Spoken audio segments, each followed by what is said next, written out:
दोस्तों, आज फिर हमारे साथ हैं करंट अनप्लग के संपादक राजीव रंजन जी। स्वागत है आपका राजीव जी, नई परख के मंच पर। अ, आज के अखबारों में तो डोनाल्ड ट्रंप का बयान छाया हुआ है। वो बहुत नाराज़ हैं और वो कह रहे हैं कि अगर 48 घंटे के अंदर होर्मुज़ जलडमरू मध्य नहीं खुला, तो वो ईरान को तबाह कर देंगे, पूरी तरीके से बर्बाद कर देंगे और कल उनका 48 घंटे का जो अल्टीमेटम है, वो ख़त्म हो जाएगा। पहले भी वो कई अल्टीमेटम दे चुके हैं, अल्टीमेटम बढ़ा देते हैं, हम जानते हैं। लेकिन इस बार इसलिए मामला ज़्यादा गंभीर है कि उनका एक अत्यंत अत्याधुनिक विमान जो है, बहुत ही कंधे पे रख के जो एक मिसाइल फायर की जाती है, उस फायर से एक ईरानी लड़ाके ने उड़ा दिया। और उसमें उसमें एक अमेरिकी जो एयरमैन था, वो तो अमेरिका ने बचा लिया, लेकिन दूसरा एयरमैन गायब है और ईरान ने ऐलान किया है कि उसको पकड़ लिया जाए या देखते ही गोली मार दी जाए। तो वो डोनाल्ड ट्रंप की छवि के लिए बड़ी भयानक बात है, क्योंकि वो अमेरिका के अपने से पहले के तमाम राष्ट्रपतियों की निंदा करते रहे हैं कि उनकी विदेश नीति फ्लॉप थी, उन्होंने कुछ नहीं किया और वो एक सुपरमैन है और वो सब कुछ ठीक कर देंगे। अब वो सारी समस्याएं फंस रही हैं। अब इससे ये भी तय हुआ है कि अमेरिका के पास जो 100% जो स्काई सुपीरियरिटी थी, वो भी नहीं है। मतलब गाहे बगाए अमेरिका के विमान भी हिट किए जा सकते हैं और एक हिट करने वाली मिसाइल तो बहुत कम पैसों से बनती है। ईरान की मिसाइलें तो खास वैसे भी किफ़ायती मॉडल है मिसाइल बनाने का, और अमेरिका का विमान तो आप जानते ही हैं कितना महँगा होता है और वो सबसे ज़्यादा महँगे विमानों में से एक था इस वक़्त दुनिया के। तो डोनाल्ड ट्रंप बहुत नाराज़ हैं और होर्मुज़ जलडमरू मध्य तो खुलने नहीं जा रहा है। ईरान ने साफ कह दिया है कि उसकी इस तरह के एक तरफ़ा सीज़ फायर में कोई दिलचस्पी नहीं है। ईरान का कहना है आप लोग पहले सीज़ फायर कीजिए, हम भी कर देंगे सीज़ फायर। तो इसका मतलब ये है कि अभी युद्ध चलेगा, अभी और ज़्यादा बम वर्षक भेजेंगे डोनाल्ड ट्रंप ईरान के ऊपर बम बरसाने के लिए, ईरान इज़राइल के ऊपर मिसाइलें दागेगा और वो जो अमेरिकी कंपनियाँ हैं मध्य पूर्व में, आईटी कंपनियाँ हैं, उनकी 18 कंपनियों की लिस्ट उसने प्रकाशित कर रखी है, उन पे भी हिट करेगा और डोनाल्ड ट्रंप फिर उसके बिजली के संयंत्रों पे हमला करेंगे और ईरान बिजली बनाता है, वो पाकिस्तान भी खरीदता है ईरान से बिजली। तो अब तो पाकिस्तान में बिजली कमी पड़ जाएगी अगर ईरान के संयंत्र जो है वो वो हिट किए गए। तो पता नहीं क्या-क्या होने वाला है। इसका मतलब ये है कि दुनिया में ऊर्जा का संकट लगातार जारी रहेगा, क्योंकि जब तक होर्मुज़ नहीं खुलेगा, ऊर्जा का संकट खत्म नहीं होगा। सबकी अर्थव्यवस्थाएँ बर्बाद होंगी और परेशानियाँ बहुत बढ़ने वाली हैं राजीव जी। अब आप बताएँ? बहुत ही दिलचस्प सवाल है आपका अभय जी। देखिए, जो आपने कहा कि कल अल्टीमेटम का समय खत्म होने वाला है और इसके क्या असर पड़ सकते हैं, तो मुझे दो चीजें नजर आ रही हैं। दो चीजें यानी दो संभावनाएं नजर आ रही हैं। पहली संभावना तो ये है कि भाई ये छोटा मोटा एक ऑपरेशन करें कुछ, ठीक है, हुँ। खूब बमबारी करें 48 घंटे और फिर खुद ही घोषणा कर दे जीत गए जीत गए जीत गए, वी वन द वॉर, है ना। हुँ। और बोले कि अब हम जीत गए, अब हम वापस जा रहे हैं, ठीक है। और बाकी जो देश हैं वो अपना देखते बैठे, यूरोप हो गया, चीन हो गया, भारत हो गया, जिनको मेन समस्याएं हैं हुँ। वो देख लें कि कैसा हॉर्मुज से तेल लेके आना है। हमारा जो काम था, हमने इनकी पूरी अर्थव्यवस्था चौपट कर दी है, इनकी पूरे टॉप जो लेवल के लोग हैं उनको खत्म कर दिया, हमारा काम हो गया, अब हम जा रहे हैं, हुँ। ठीक है। तो ये एक हो सकता है ऐसा छोटा मोटा ऑपरेशन करें खूब बमबारी करके, या फिर खर्ग आइलैंड जो है जहां से 90% इनका एक्सपोर्ट होता है ऑयल का, उस पर कब्जा करने का प्रयास करें हुँ। और कहें ये कि भाई ईरान, यदि आप स्ट्रेट ऑफ हॉर्मुज बाकी देशों के लिए नहीं खोलोगे तो हम भी आपको एक्सपोर्ट नहीं करने देंगे, तो हम भी आपको भूखे मार देंगे यदि आप वर्ल्ड की एनर्जी सिक्योरिटी की तरफ ध्यान नहीं दे रहे हो। परंतु अगर अमेरिका ये करता है तो इसमें इसकी सेना को बहुत नुकसान हो सकता है, ठीक है। तो एक संभावना तो ये है कि ये खर्ग आइलैंड पे कब्जा करने की कोशिश करें या भयानक बमबारी करें 2 से 3 दिन में और खुद ही घोषित कर दे कि हम जीत गए जीत गए जीत गए करके, ठीक है। दूसरी संभावना जो है, यदि ये ऐसे छोड़ के हट जाते हैं हुँ। तो बड़ा ही दिलचस्प होगा। दिलचस्प इसलिए होगा कि देखिए, सऊदी अरबिया जो है वो अभी तक गल्फ मुल्कों में उस रीजन में राजा की तरह राज करता है। जो भी सऊदी अरेबिया के खिलाफ गया वो सब खत्म हो गए हैं, चाहे कर्नल गद्दाफी क्यों ना हो लीबिया के, चाहे सद्दाम हुसैन क्यों ना हो। आई मीन जितने बड़े बड़े शासक रहे हैं, जिन्होंने भी, हुस्न मुबारक इजिप्ट के क्यों ना हो, जो भी सऊदी अरेबिया के खिलाफ वो थोड़ा भी गया है वो खत्म हो गया है। ईरान, यदि ईरान को खत्म करने में अमेरिका असफल होता है तो ये स्पष्ट दिख जाएगा कि गल्फ रीजन के अंदर में सबसे शक्तिशाली मुल्क जो है वो ईरान है, और वास्तविकता भी है, ईरान सबसे शक्तिशाली है। परंतु सऊदी अरबिया के ऊपर में हमेशा अमेरिका का हाथ रहा है, तो सऊदी अरबिया हमेशा अपने आप को सबसे ताकतवर जो है वो मुल्क के रूप में अपने आप को वहां प्रोजेक्ट करता है। अब इसके क्या परिणाम हो सकते हैं ग्लोबल इकोनॉमी पे? देखिए, गल्फ जो रीजन है, गल्फ रीजन में सऊदी अरबिया, कतार, बहरीन, कुवैत और यूएई, ये पांचों राष्ट्र के यदि हम सोवेरियन वेल्थ फंड मिला लें, जैसे मुबादला हो गया है ना, पीआईएफ हो गया सऊदी अरबिया का, मुबादला हो गया यूएई का, कतार इन्वेस्टमेंट फंड हो गया कतार का, कुवैत का भी ऐसे इन्वेस्टमेंट फंड है, तो इनका यदि हम टोटल देखें तो वर्ल्ड ओवर $6 ट्रिलियन इन्होंने मोटा मोटी इन्वेस्ट किया। इसमें 1/3 जो है वो लगभग अमेरिका में इन्वेस्ट किया, $2 से $2.5 ट्रिलियन। कहां पे? यूनाइटेड स्टेट्स ऑफ अमेरिका के गवर्नमेंट के बॉन्ड्स में, यूएस ट्रेजरीज में, प्राइवेट बॉन्ड्स में यानी कॉर्पोरेट बॉन्ड्स में, यूएस के स्टॉक मार्केट में, यूएस के रियल स्टेट में, यूएस के वेंचर कैपिटल, यूएस की प्राइवेट इक्विटी, यूएस के क्रिप्टो में। तो यदि, और ये इन्वेस्टमेंट इसलिए किया गया है ताकि यूएसए ने हमेशा इनको ये आवाज दिलाया कि हम आपकी रक्षा करेंगे, ठीक है, बदले में आप हमारे यहाँ पे इन्वेस्टमेंट करो, ओके। और जो भी ये पेट्रोल डीजल बेच के, क्रूड बेच के इन्होंने पैसा कमाया है, वो एक्सेस डॉलर अपने देश में खर्चा करने के बाद में जो डॉलर बच जाता था, वो डॉलर ये यूएसए में लगाते थे। अब होगा ये कि सऊदी अरबिया हो गया, ये यूएई हो गया, इनको समझ में आ गया कि यूएसए हमारी रक्षा करने में असफल हो रहा है या इंटरेस्टेड नहीं है, तो ये कंट्रीज जो है बोलेंगे आप हम में इंटरेस्टेड नहीं हो तो हम भी आप में इंटरेस्टेड नहीं है, ये अपना पैसा निकालना शुरू करेंगे। और यदि इन्होंने पैसा यूएसए से निकालना शुरू किया तो आप समझ लीजिए यूएसए की इकोनॉमी $30 ट्रिलियन की है, उसका डेट लगभग $38 ट्रिलियन का है, डेट टू जीडीपी 122-123% है। अब यदि वहां से पैसा निकलने लग गया तो डेट मार्केट से, तो वर्ल्ड ओवर में इंटरेस्ट रेट पे आपको इसका असर नजर आएगा, क्योंकि यूएसए फिस्कल डेफिसिट कंट्री है, काफी बड़ा 6% का उसका फिस्कल डेफिसिट है।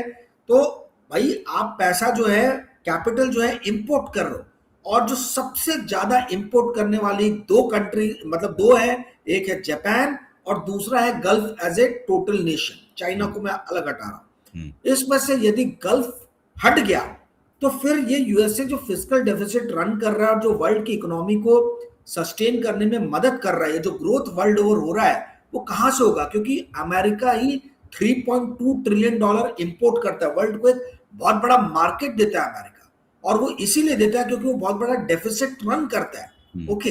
पर जब आपके ट्रेजरी बॉन्ड्स को कोई खरीदने के लिए तैयार ही नहीं होगा, गवर्नमेंट के डेट को खरीदने के लिए गल्फ नेशंस तैयार ही नहीं होंगे, लगभग $300 बिलियन के आसपास जो है ये गल्फ नेशंस इनकी ट्रेजरी को ओन करते हैं, जिसमें सबसे ज्यादा सऊदी अरेबिया 140-150 बिलियन डॉलर के आसपास में, ठीक है।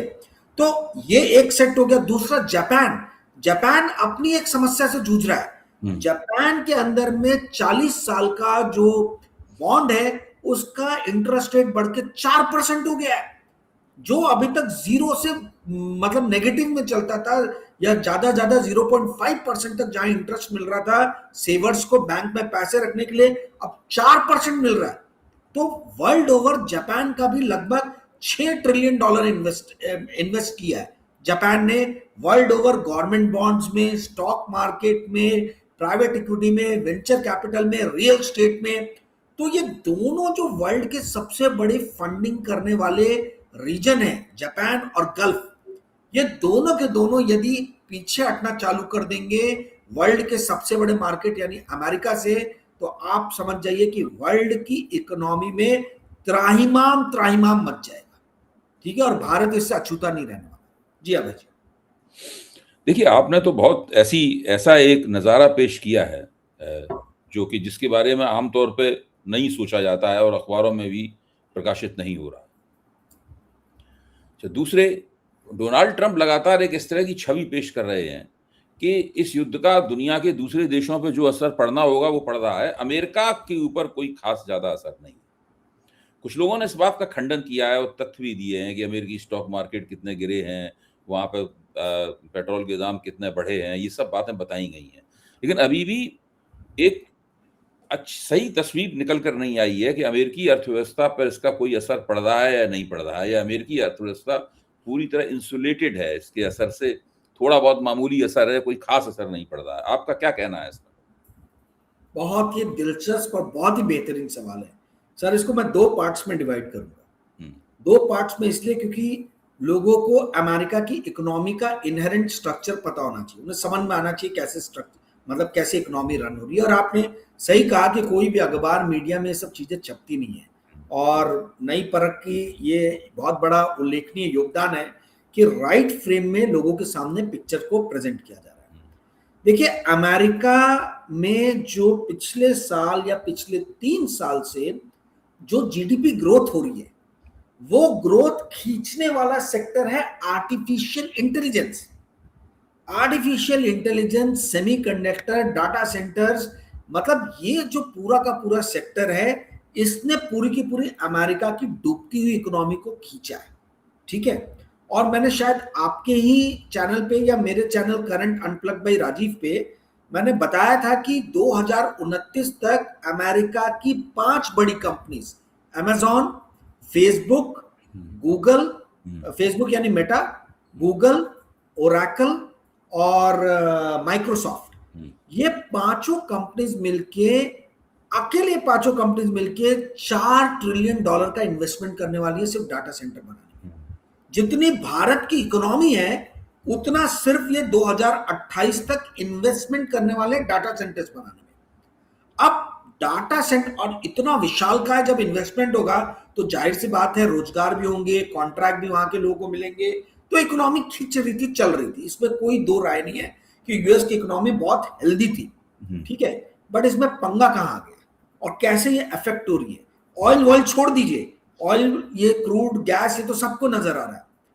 पूरा data centre, artificial intelligence, semiconductor run होता है चिप्स पे।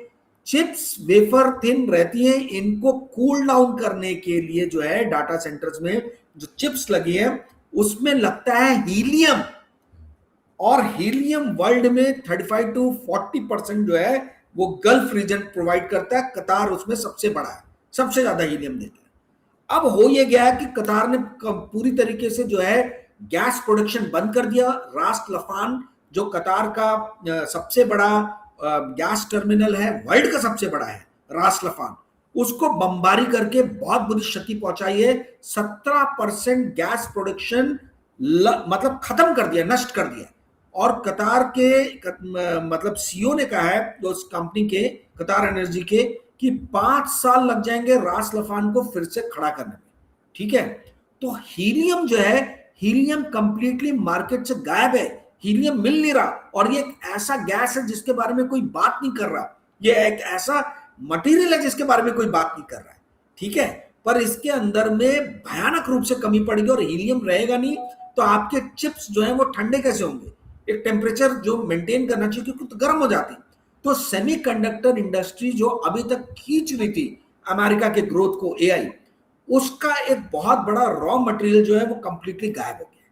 ठीक है, तो ये जो आपने बोला कि इफेक्ट पड़ेगा नहीं पड़ेगा, ये सब डिपेंड करता है कि ये वॉर कितने फास्ट रुकने वाली है। और दूसरे सबसे बड़ी बात जो है कि स्ट्रेट ऑफ हॉर्मुज खोलने में अमेरिका सफल होता है कि नहीं होता है। आप याद कीजिए 1956 के बाद से ही ब्रिटेन का जो है वो पतन बहुत तेजी से चालू हुआ। मैं ये नहीं बोल रहा कि पतन उसके पहले नहीं था, अधोगति में पतन में तो वो सेकेंड वर्ल्ड वॉर के ही टाइम से आना शुरू हो गया था क्योंकि वो फिजिकली सस्टेन नहीं कर पाया उस कॉस्ट को। परंतु 1956 में जब गामेल अब्दुल नज़ार ने कहा था कि स्वेज कैनाल जो है ये हमारा, इस पे आधिपत्य है, फ्रांस और ब्रिटेन का कुछ लेना देना नहीं है इसमें, उसके बाद से, और ये करना चाहते थे कार्रवाई, पर रशिया और अमेरिका दोनों ने इनको आंखें दिखाई और ब्रिटेन और फ्रांस चुपचाप बैठ गए। तो उसके बाद से इनका पतन जो है फ्रांसीसी ताकत और आपकी ब्रिटेन ताकत का जम के हुआ। मैं ये नहीं कह रहा कि उसी तरीके से क्षति जो है अमेरिका की भी होगी, क्योंकि ब्रिटेन कोई फाइनेंशियल पावर उस टाइम में रहा नहीं था, उसका मार्केट उतना बड़ा नहीं था। अमेरिका फाइनेंशियली बहुत पावरफुल कंट्री है और उसका मार्केट बहुत बड़ा, $30 ट्रिलियन की इकोनॉमी है अमेरिका, और कैपिटल अकाउंट पूरी तरीके से कन्वर्टेबल है, खुला है। आप वहां रियल स्टेट भी खरीद सकते हो, वहां के स्टॉक भी खरीद सकते हो, बॉन्ड भी खरीद सकते हो, कुछ भी खरीद सकते हो। इंडिया में ऐसा होता नहीं है। तो खैर, तो वो अलग बात हुई। तो कहने का अर्थ यह है कि स्ट्रेट ऑफ हॉर्मुज यदि अमेरिका कब्जा कर लेता है, खोलने में सफल हो जाता है, तो अमेरिका भयानक शक्तिशाली राष्ट्र के रूप में उभरेगा। कारण यह है कि चाइना को इन्होंने चारों तरफ से घेर लिया है। मैंने नई परख के ही प्लेटफॉर्म पे कहा था, अपने भी चैनल पे कहा था, मैं फिर दोहराता हूं, चाहे वेनेजुएला हो, चाहे ईरान वॉर हो, अमेरिका का इसके अंदर में घुसने का जो सबसे मतलब मेन एम जो रहा है, वो है चाइना को इनसर्कल करना। चाइना अपने 60% एनर्जी रिक्वायरमेंट्स यानी ऑयल के रिक्वायरमेंट्स के लिए ईरान, रशिया और वेनेजुएला पे डिपेंडेंट है, ठीक है, और गल्फ कंट्रीज पे। अमेरिका आज की डेट में 14 से 15 million barrel per day oil produce कर रहा है, जो वर्ल्ड का 14 से 15% है। साथ ही वेनेजुएला पे इसने पूरा कब्जा कर लिया है। वेनेजुएला का आज की डेट में 1 मिलियन बैरल का ही प्रोडक्शन है, जो 1% है, परंतु 300 बिलियन बैरल वेनेजुएला के पास में ऑयल रिजर्व है, वो पूरा आज की डेट में अमेरिका के कब्जे में आ गया है। और ईरान जो 4 million barrel per day produce करता है, यदि स्ट्रेट ऑफ हार्मोज या जो खर आइलैंड पे कब्जा कर लिया अमेरिका ने, तो आप समझ लीजिए कि 5 मिलियन बैरल एक वेनेजुएला का, 4 ईरान का, 5 और अमेरिका का खुद का 15, यानी 20, यानी लगभग 20% ऑयल जो वर्ल्ड में फ्लोट हो रहा है आज की डेट में, वो अमेरिका के आधिपत्य में आ जाएगा।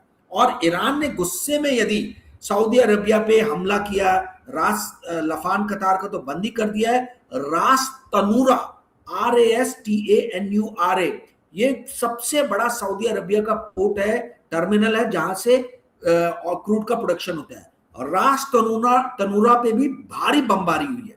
तो यदि ईरान ने यूएई, कतार, सऊदी अरबिया पे बमबारी करके इनके ऑयल टर्मिनल्स नष्ट किए, तो आप ये समझ लीजिए कि कम से कम 15 से 18 मिलियन बैरल का जो प्रोडक्शन यहां से होता था, वो भी पूरा खत्म हो जाएगा, रुक जाएगा। तो यानी वर्ल्ड का 38 to 40% ऑयल जो है, ये पेशो पेश में आ जाएगा। और ऐसे कंडीशन में अमेरिका जो है वो शहंशाह बन के उभरेगा, क्योंकि सिर्फ रशिया और अमेरिका, यही दो कंट्रीज हैं जिनके पास में ऑयल है। यही दो पहले बर्लिन वॉर गिरने के पहले वर्ल्ड के सुपर पावर थे। यही दो सुपर पावर फिर उभरेंगे। चाइना जो है धीरे धीरे नीचे आएगा, क्योंकि चाइना बिना ऑयल के, बिना फ्यूल के कुछ कर ही नहीं सकता, और अभागा है भारत की तरह, वो फ्यूल के मामले में इंपोर्ट करना पड़ता है। तो फिर से हम देखेंगे कि वर्ल्ड का जियोपॉलिटिक्स जो है वो बहुत तेजी से उसका परिवर्तन होगा। देखिए, बिना इकोनॉमी फाइनेंस समझे हुए ना तो पॉलिटिक्स आप समझ सकते हो, ना जियोपॉलिटिक्स समझ सकते हो। ये बात आपकी सही है, और आपने जो विश्लेषण किया मैं उससे सहमत हूं। चीन को तेल चाहिए, अगर चीन की तरफ जाने वाला तेल अमेरिका किसी तरह रोक दे, तो वो चीन की प्रगति को भी रोक देगा, और फिर दुनिया में 2 ही देश रह जाएंगे, बड़े ताकतवर देश। तेल तो बहुत से देशों के पास है, लेकिन ताकत तो या तो रूस के पास है फौजी ताकत, या अमेरिका के पास उससे भी ज्यादा है, सबसे ज्यादा है। लेकिन यहाँ तो स्थिति ये दिखाई पड़ रही है कि अमेरिका स्टेट ऑफ हॉर्मूज पर कब्जा करने से काफी दूर नजर आ रहा है। अमेरिका को स्टेट ऑफ हॉर्मूज पर कब्जा करने के लिए वहां पर कुछ खास तरह के एम्फीबियस ऑपरेशन करने पड़ेंगे, कमांडो उतारने पड़ेंगे, उनकी अपनी एलीट एयरबोर्न डिवीजन उतारनी पड़ेगी। और उसमें खतरा यह है कि बहुत बड़े पैमाने पर, फौजी जनरलों का कहना यह है, बहुत बड़े पैमाने पर अमेरिकी वहां पर मारे जाएंगे, हजारों अमेरिकी मारे जाएंगे, वो पकड़े जा सकते हैं और उनको फिर बंधक बनाया जा सकता है, और पूरी बाजी पूरी तरीके से पलट जाएगी और ट्रंप की राजनीति का जुलूस निकल जाएगा। फिर जो भी राष्ट्रपति आएगा, या हो सकता है ट्रंप को ही सिर झुका के समझौता करना पड़े। मतलब बहुत क्या हो सकता है इसके बारे में आज कुछ नहीं कहा जा सकता, लेकिन जो होगा वो ट्रंप और अमेरिका के लिए काफी नुकसानदेह साबित हो सकता है। ये परिस्थिति कई फौजी जनरलों ने मुझे बताई है, हम लोगों ने वीडियो भी बनाए हैं और नई परख पे भी नई परख पे वीडियो को लगाया भी है। उन फौजी जनरलों में मेजर जनरल यश मोर हैं, उनमें मेजर जनरल बिशंबर दयाल हैं, मेजर जनरल जीडी बख्शी हैं। इन सब लोगों ने कहा है कि ये स्थिति है। और अमेरिकी फौजी नेतृत्व की जो ऊपरी परत है, उन लोगों ने ट्रंप से कहा भी था कि भाई सोच समझ के कदम उठाना। ट्रंप साहब चिढ़ गए, उनमें से कईयों को उन्होंने कल निकाल दिया। एक को जबरदस्ती, रैंडी जो उनके चीफ थे, उनको रिटायर कर दिया और अपने लोगों को वहां बैठा दिया है। तो वो ट्रंप की मनमर्जी राय देंगे। हो सकता है ट्रंप कोई एडवेंचर करने के लिए तैयार हो जाए, लेकिन वो फिर काफी हाई रिस्क हाई गेन भी, मैंने हाई रिस्क ही ज्यादा होगा, हाई गेन होगा कि नहीं होगा कुछ नहीं पता, लेकिन रिस्क बहुत ज्यादा है उसके अंदर। ये स्थिति है। अब एक एयरमैन जो कि गायब है, जिसको अमेरिका नहीं बचा पाया, तो जब उसकी वजह से डोनाल्ड ट्रंप इतने बौखलाए हुए हैं, अगर 1000 अमेरिकी कमांडो और 10,000 अमेरिकी कमांडो ईरान ने पकड़ लिए या मार डाले, तो आप सोचिए वहां पर क्या होगा। तो और दुनिया के 35 देशों ने, जिनमें फ्रांस और ब्रिटेन भी हैं, उनका कहना है कि मिलिट्री ऑपरेशन के जरिए होर्मुज को ईरान के कब्जे से छुड़ाना व्यवहारिक नहीं है। ये साफ तौर पर उन लोगों ने कहा है। ये केवल बातचीत के जरिए ही ये मामला हो सकता है। और उन्हें शुरुआती कामयाबी भी मिली है। ईरान ने कई यूरोपीय देशों के जहाज होर्मुज से निकल जाने दिए हैं अभी। तो स्थिति ये है। तो वो अमेरिका की पूरी डिजाइन थी कि ईरान को हस्तगत करके वो ईरान का तेल जो चीन को जाता है उसकी नाकेबंदी कर दे। ये फिलहाल, हो सकता है भविष्य में ऐसा हो जाए, फिलहाल ऐसा होता हुआ नहीं दिख रहा है। ऐसी स्थिति में भारत कहां खड़ा हुआ है? सर, भारत कहाँ खड़ा हुआ है इस पे मैं बाद में बात करूंगा, परंतु जो भी हमारे भारत के फौजी गेस्ट लोगों ने आपके चैनल पे जो अपना व्यू दिया है, मेरा थोड़ा सा मत उनसे अलग है। मत इसलिए अलग है क्योंकि वो डोनाल्ड ट्रंप को बहुत कम करके आंक रहे हैं। देखिए, डोनाल्ड ट्रंप की मानसिकता, साइकोलॉजी समझना जरूरी है। डोनाल्ड ट्रंप 1970s 80s में इन्होंने और इनके फादर ने रियल एस्टेट अपना खड़ा किया है। ये डोनाल्ड ट्रंप तेजी से उभरे जब पूरा न्यूयॉर्क जो है ये माफिया लोगों के कंट्रोल में था। बोनानो, कोलंबो, गैम्बिनो, जिनोवी, लुचिसी, ये पांचों फैमिलीज जो हैं ये पूरी तरीके से आप समझ लीजिए कि न्यूयॉर्क को चला रहे थे। और ऐसे टाइम में इन्होंने अपना रियल एस्टेट खड़ा किया। तो इनकी मेंटालिटी जो है वो माफिया वाली है और माफियाओं से कैसे लड़ना है वैसी है। और इन्होंने हमेशा जो है ये दिखाया है कि ईरान जो है एक माफिया की तरह ऑपरेट करता है। और ये अपने उसी युवा वाली अवस्था में पहुंच गए कि जब माफियाओं के साथ में समझौता करते हुए या उनको आंखें दिखाते हुए इन्होंने अपना रियल एस्टेट न्यूयॉर्क में बड़ा किया। अब ये ओल्ड एज में अपने वो जवानी को देखना चाह रहे हैं। आप ये कतई ना समझे। देखिए, डोनाल्ड ट्रंप जो चाहेंगे वही अमेरिका की फौज करेगी। वहां पे क्यों मूवमेंट हो रहा है कि we don't want any king, because Donald Trump is not behaving like a president. Constitution से कोई लेना देना नहीं उनको जो उनका मन करेगा वो करेंगे और वैसा आदेश देंगे। और आपने सही कहा कि कई मिलिट्री जनरल्स को उन्होंने निकाल दिया है जो उनके मन के विपरीत चल रहे। ये माफिया स्टाइल ऑफ ऑपरेशन है, वो मानसिकता है। तो एक बार को यदि ऐसा लगे कि सुप्रीमेसी है, ठीक है, तो वो उनको कोई 2 मिनट नहीं लगेगा कई जवानों को शहीद करने में। ओके, उनकी पॉपुलैरिटी तो गिर रही है और उनको मालूम है कि इस गिरती हुई पॉपुलैरिटी को बढ़ाने में एक ही चीज काम आ सकती है कि मैं किसी भी तरीके से इस वॉर में विजेता करके उभरूं। ठीक है, अब वो या तो निगोशिएशन से हो, द आर्ट ऑफ निगोशिएशन, जो बाद में उनका 90s में 2000 की स्टार्टिंग में, नॉट 90s बट 2000 की स्टार्टिंग में जो पर्सनालिटी का पक्ष है, 70s 80s में अलग पक्ष था। तो वो आर्ट ऑफ निगोशिएशन के द्वारा ये मामला सुलझाएंगे कि ये अपने वो युवा पीढ़ी, जो युवा टाइम में जो माफियाओं के साथ में निपटते हुए इन्होंने जो रियल एस्टेट खड़ा किया था उस वाली मानसिकता में जाएंगे। ये देखने वाली बात होगी। मुझे ऐसा लगता है जो हमारे फौजी लोग बोल रहे हैं कि नुकसान हो सकता है, ऑफकोर्स नुकसान होगा, वही मैंने शुरुआत में कहा। परंतु देखिए, भले अमेरिकी फौज ने एयर सुप्रीमेसी नहीं शो की, बट सुपीरियर तो है। हजारों सॉर्टीज लेने के बाद में एक विमान से मार गिरा पाया ईरान। तो एक बार को प्रोबेबिलिटी में कैलकुलेटेड मूव में ये वो रिस्क ले ले कि भाई ठीक है हमको क्षति होगी, कितनी क्षति होगी, अगर हम 25,000 उतारेंगे प्रोबेबिलिटी है कि 2% 400 से 500 डेथ होगी, बट उसके बदले में हमें क्या मिलेगा।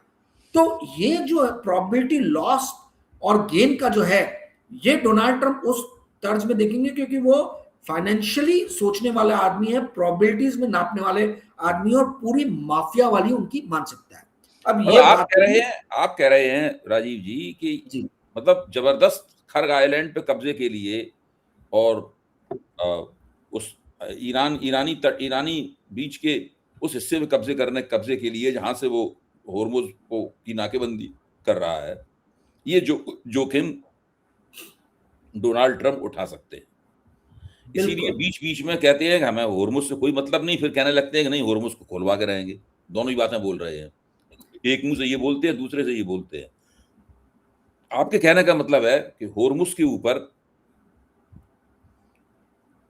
अमेरिकी फौजी अटैक, ट्रुप्स ऑन ग्राउंड, ये हो सकता है, और ऐसा हुआ तो बहुत बड़े पैमाने पर खून खराबा होगा, और उस खून खराबे में आपका मानना यह है कि अंततः अमेरिका की जीत होगी, भले ही उसकी उन्हें भारी कीमत चुकानी पड़े।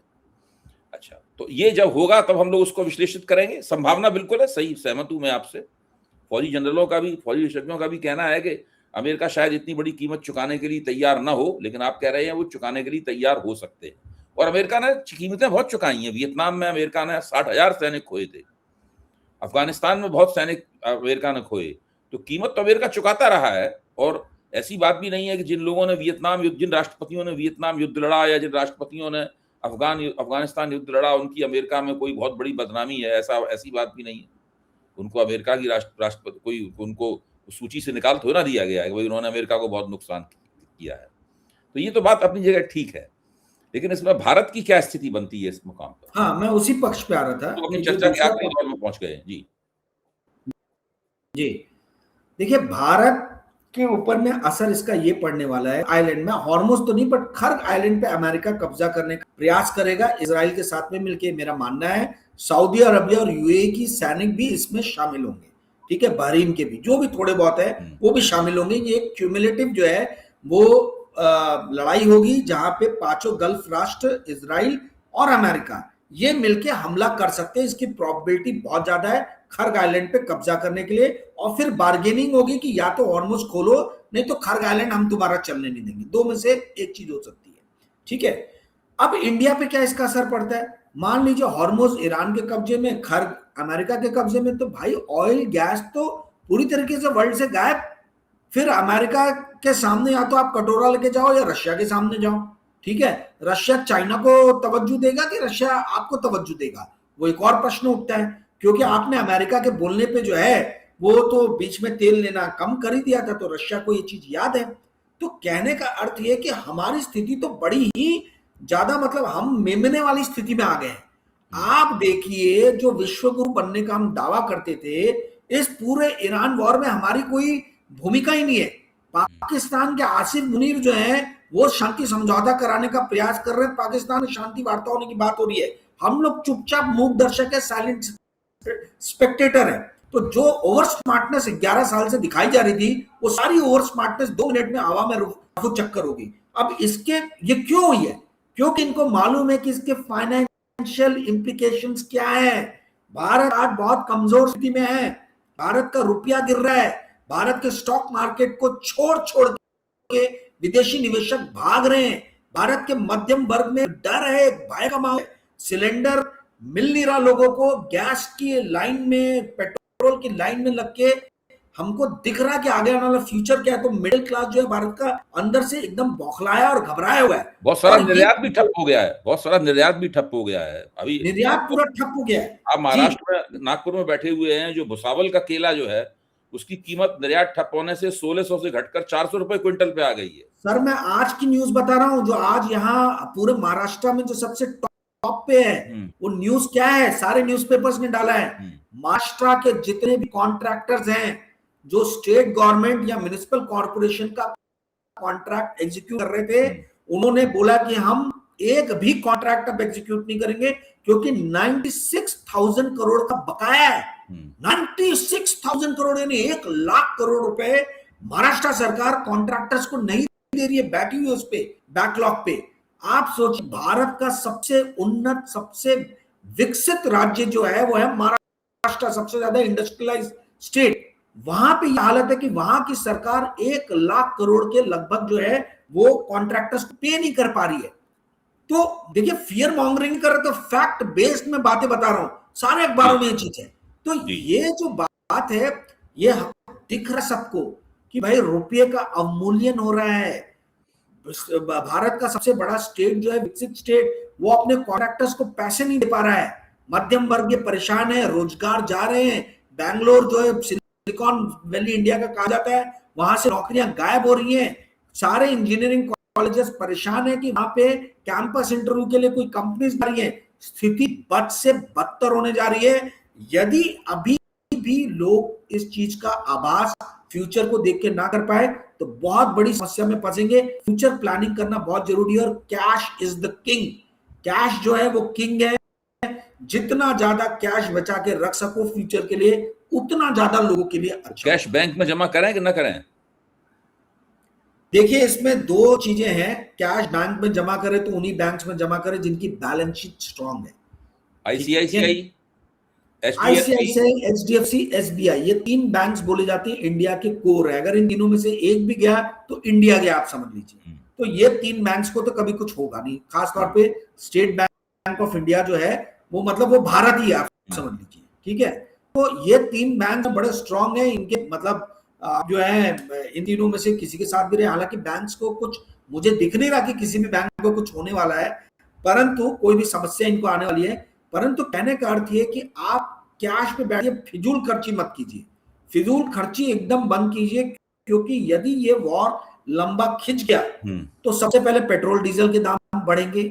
दूसरी बात, जो फर्टिलाइजर जो खाने में लगता है, फर्टिलाइजर पूरे वर्ल्ड मार्केट से गायब हो गया। आप लोगों को पता होगा, नाइट्रोजन बेस्ड फर्टिलाइजर जो है, और यहाँ पे भी जो है वो अमेरिका और रशिया की बल्ले बल्ले वहीं की कंपनीज बेच रही है। तो अगर वहां से आ गया और वो बहुत महंगे दाम पे बेच रही है, तो खाने पीने की चीजों के दाम बड़े महंगे होने वाले हैं। घूमने घामने की चीजों के दाम महंगे होने वाले हैं। तो इस तरीके से जो आम मर्रा की चीजें जो अमूमन आपको और मुझको लगती है रोजमर्रा में, वो सारी चीज महंगी होने वाली है। इसलिए जरूरी है कि हम इन्फ्लेशन हेजिंग प्रोडक्ट में लगाएं, सोने में पैसा लगाएं, सिल्वर में लगाएं, इस टाइप की चीजें रियल एस्टेट में लगाएं, जो इन्फ्लेशन के कारण इसकी वैल्यू बढ़ती है। ठीक है, कैश आपका डिटेरियोरेट नहीं होता है। लोगों को बहुत सोच समझ के इन्वेस्टमेंट करना है और बहुत सोच समझ के निर्णय लेने हैं।